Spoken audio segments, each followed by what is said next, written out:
और अगर आप नोटिस करें तो ये आपका क्वेश्चन सीबीएसई 2017 में आया हुआ है।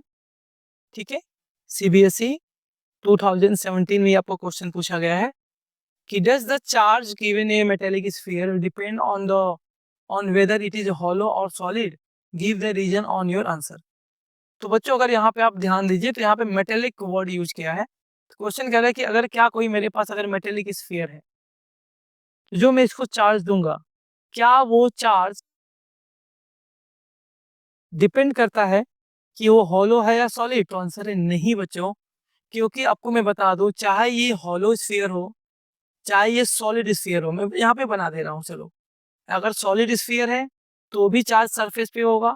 अगर ये बच्चों जैसा यहाँ पे मैं बना दे रहा हूँ, अगर सॉलिड स्फीयर है तो भी चार्ज सरफेस पे ही होगा। अगर हॉलो स्फीयर है तो भी चार्ज सरफेस पे ही होगा।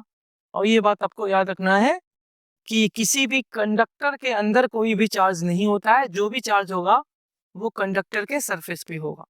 तो अगर भाई ये हॉलो है तब तो सरफेस पे होगा ही होगा, बट अगर बच्चों कोई सॉलिड कंडक्टर है तो भी उसको जितना भी चार्ज दोगे बच्चों, वो चार्ज उसके सरफेस पे ही रिसाइड करेगा, इसके अंदर नहीं होगा। ठीक है, इस बात को बच्चों याद रखना।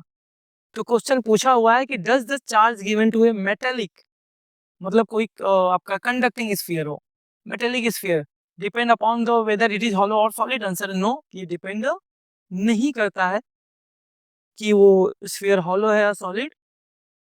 रीजन पूछ रहा है तो अभी हमने बताया because charge charge reside only on the surface of the conductor.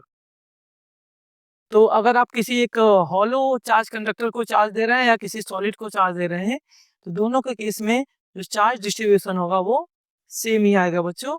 और दोनों के लिए जब आप इलेक्ट्रिक फील्ड का एक्सप्रेशन डिराइव करोगे तो वो भी सेम आएगा, क्योंकि दोनों केस में चार्ज डिस्ट्रीब्यूशन सेम है।